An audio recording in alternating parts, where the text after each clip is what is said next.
Hello, I'm Sarah, the Skeptical Witch. Thank you so much for joining me on my channel today. Here I like to talk about all things to do with skeptical witchcraft, religious studies, and academic life.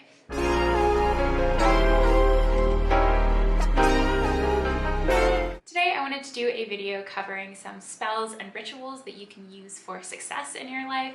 So whether that be success in school, success in work, your professional life, whatever it may be.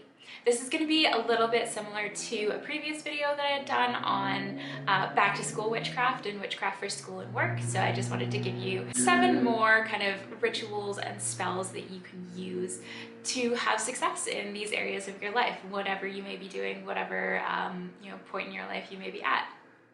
I myself am a first-year PhD student, and for me, witchcraft and school really go hand in hand. I use witchcraft to kind of help me succeed in my schoolwork quite often. So I do want to share some of those spells and rituals that I use with you today. Since it is the start of a new semester, the winter semester right now, as well as the start of the new year, I think it's an absolutely fantastic time to kind of start setting those goals and really setting ourselves up for success as we move into this new portion of the year or new year. So whether you too are an academic, a student, or a professional in another area of life, hopefully you find something really useful, helpful to you in this video. So the first ritual that I would suggest doing for success in either work or school is to do a cleansing ritual of your space that you work in. So like your home office space, whatever it may be. This is easiest obviously if you do work from home, which a lot of us are doing right now during the pandemic and everything. But you may be able to find a way to do this in an office space that isn't in your home as well. For this, you should start by physically cleaning your space, like actually getting it organized, kind of getting rid of things that you don't need anymore. Anything that's like cluttering up your space, just really get rid of that. Get it organized so that you can have some peace of mind while working in the space. Personally, I always find it's a lot easier to really think about things and really get my kind of creative energies flowing when I'm working in a space that is actually tidy and neat.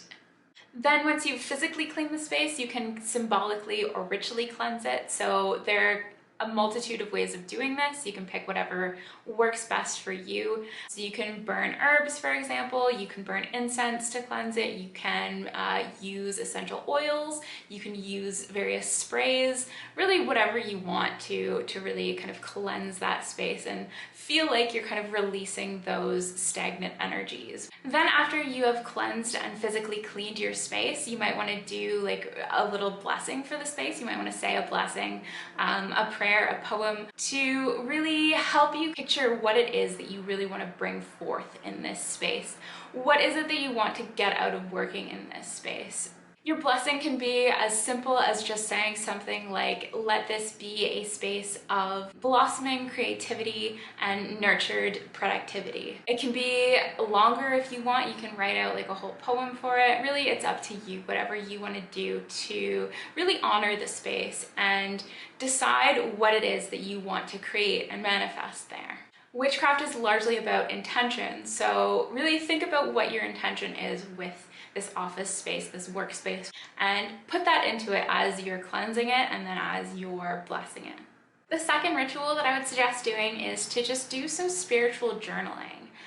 So for me, journaling is a pretty integral part of my spiritual practice, and I think for those of you who do follow the psychological model of magic or have some kind of psychological component to your witchcraft, I think that journaling can be really helpful for that because it is a really great way of just figuring out things, like understanding what it is that's really going on in your mind, understanding where it is you're coming from, and really crystallizing what your goals and intentions are as well.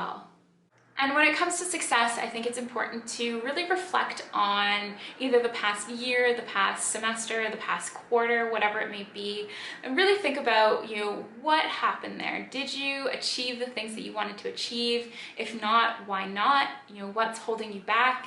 What's working and what really isn't working? What kind of habits and mindsets have been holding you back? Just things like this. Ask yourself these kinds of questions as you're doing this journaling and really think about what it is you want and how it is you can best get there. So be honest with yourself, but don't be too hard on yourself. The point of this isn't to berate yourself, but rather to figure out, what wasn't working and what can you do better moving forward. So I think that to really move into the future in a productive and helpful way, it's important to be able to look back on the past and reflect on the past critically, but also not to let the past define us. So with that in mind, the next spell that I would recommend doing is a banishing spell in order to be able to really let go of those things that you have pinpointed and really found that are no longer serving you and are maybe holding you back from achieving your goals. So this is a spell that will hopefully help you leave some of those things behind. There are lots of different ways to do banishing spells, and you can find a lot of these online in various places, but my favorite way to do banishing spells is with fire. Fire is a really kind of cleansing element. It's also very symbolic, I think, of destruction and of creation at the same time. So destroying what's no longer serving you, but also bringing in new things that will help you move towards achieving your goals and towards achieving success. So my favorite banishing spell is where you write down the habits and mindsets and whatever that have been really holding you back and basically just burn them in a safe and contained way, of course. You can do this on paper, obviously, but I also like to use bay leaves for this as they burn pretty well, and it just makes things feel like more magical to use bay leaves. You can also burn more symbolic things along with the paper or bay leaves or whatever. So for example, a paper that you did really badly on because you were lazy, you could burn this to symbolize kind of leaving that laziness and that lack of motivation behind in the past. You could also burn something like a name tag from a job that you had because it was a really toxic environment and you want to move on from that and leave that kind of work environment behind.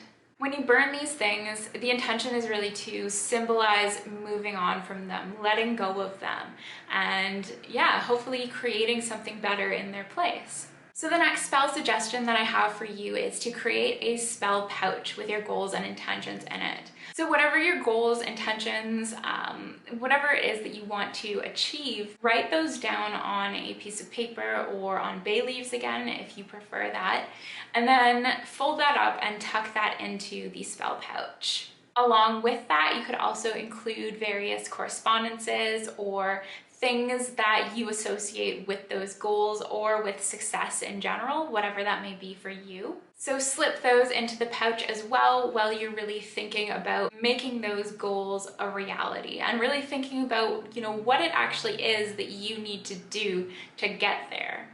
Because, well, I think that, magic and witchcraft, they're great psychological tools. They're great tools for really starting to think about these goals and really starting to define what it is that we want. I don't think that witchcraft and magic can actually achieve those goals for us, right? Like there's no magical thing that's gonna make whatever we want happen. We have to make it happen. We have to be the magic through our actions and through what we actually do in the world.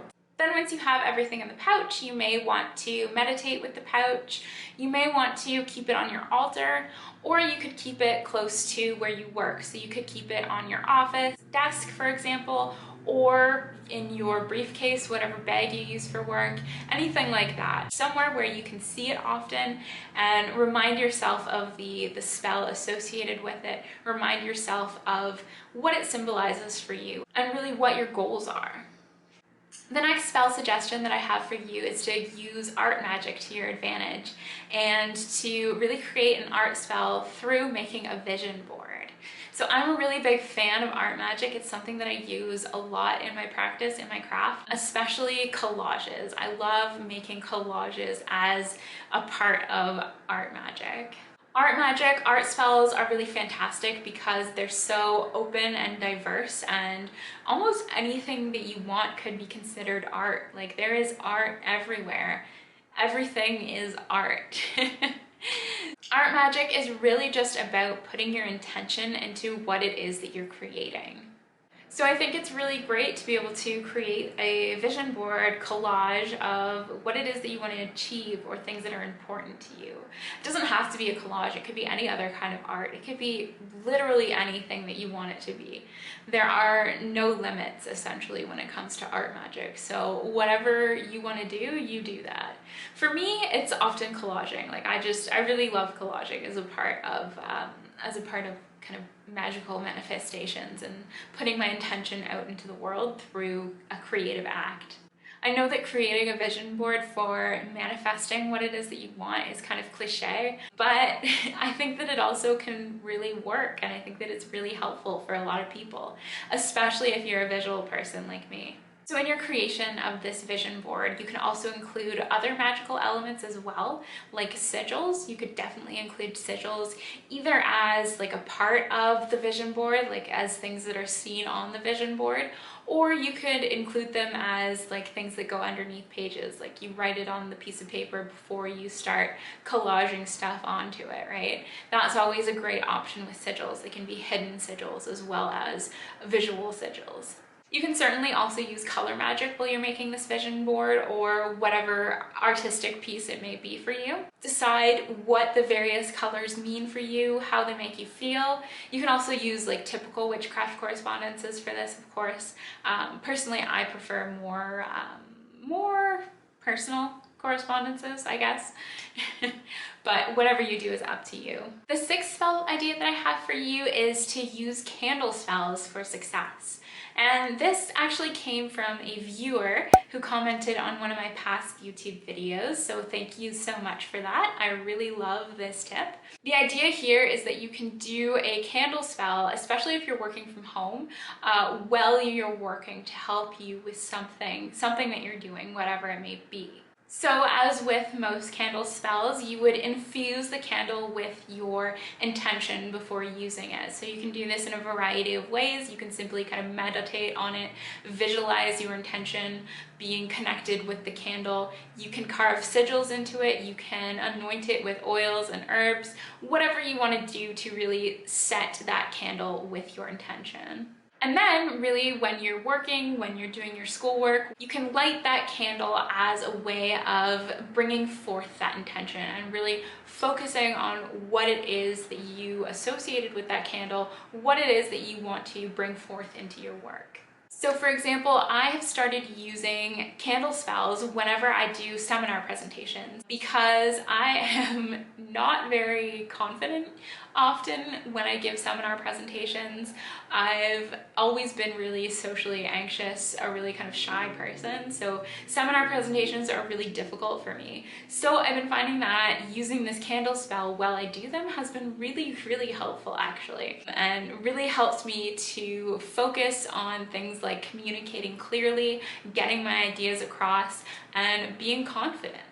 So for these seminar presentations, I typically burn a blue candle for clarity, for really getting my ideas across, partially because I do associate blue with the throat chakra, with communication and everything. So blue just seemed like a good color for that for me. Another example would be if you know that you have to write a particularly difficult chapter for your thesis or report or just part of an essay that you're writing, you might want to light an orange candle for creativity and inspiration, things like that. And then just keep it burning throughout the time that you're writing it and keep reminding yourself of what that intention is that you associate it with. Finally, the last tip that I have for you for bringing more success into your professional or academic life is to use tarot or oracle cards. So I think that tarot and oracle cards can be useful in a lot of ways. So if you have a big essay or a project that you're working on, you can use tarot cards and create a spread for that to kind of help you figure out where you want to go with the project and to maybe brainstorm some ideas for it. Think about what you should be focusing on as you undertake it. You could also pull some tarot cards for reflecting on success and what success means to you. So thinking about the meaning of those cards and how they might relate to success, and maybe expanding your definition of what success is for you. As a skeptical witch, I don't see tarot as being a method of predicting the future. I don't think that it's possible for cards to tell us what our future holds in any kind of real objective sense. But I do think that tarot is a really powerful psychological tool, and that's kind of what I use tarot for the most, is this introspective element of it. When it comes to being successful in this project or in the semester, the school semester, whatever it may be for you, you can also just pick a tarot card that resonates with you and kind of make that card symbolic of this part of your project or your academic journey. This tarot card you could use to represent what it is you want, what your goals are, what you're striving for, what success is for you in this respect. So for me, for example, I have chosen the card of Temperance to be really symbolic of the winter semester for me, because I'm really striving to achieve a kind of balance in my life. So once you've pulled this card or chosen a card that resonates with you, you can keep that on your altar to meditate on it in the mornings. You might want to keep it on your office desk so that you can always look at it throughout the day and remind yourself of what it is that you want to bring forth, what it is that you're working towards, anything like that. You can also print out an image of the tarot card and like stick it in the front of your planner so that it's there, you see it every day when you open your planner, or in the front of your project notebook. And you can also make it the background for your phone. I find that's really helpful too. I often have a tarot card as the image that's on my phone lock screen so that I see it every time I look at my phone and I'm constantly reminded of what that card symbolizes. Tarot cards do have their kind of own set meanings that are associated with them, but a lot of the card is also really up to our own interpretation, and reading tarot is really about what you get from it. Really make it your own and decide what that card symbolizes for you and how it's going to be helpful for you to achieve success in whatever it is that you're doing. Alright guys, so I hope that video was helpful for you or interesting in some way, whether you're a student, professional, whatever you may be, wherever you may be in life. We're always kind of trying to move towards success in one way or another, so whatever that means for you, I hope that you find success in what it is that you're doing. Best of luck with everything. Happy New Year, happy new semester for you students, and as always, thank you so much for watching. If you did enjoy this video, don't forget to like, subscribe if you haven't already, and have an absolutely wonderful, magical day.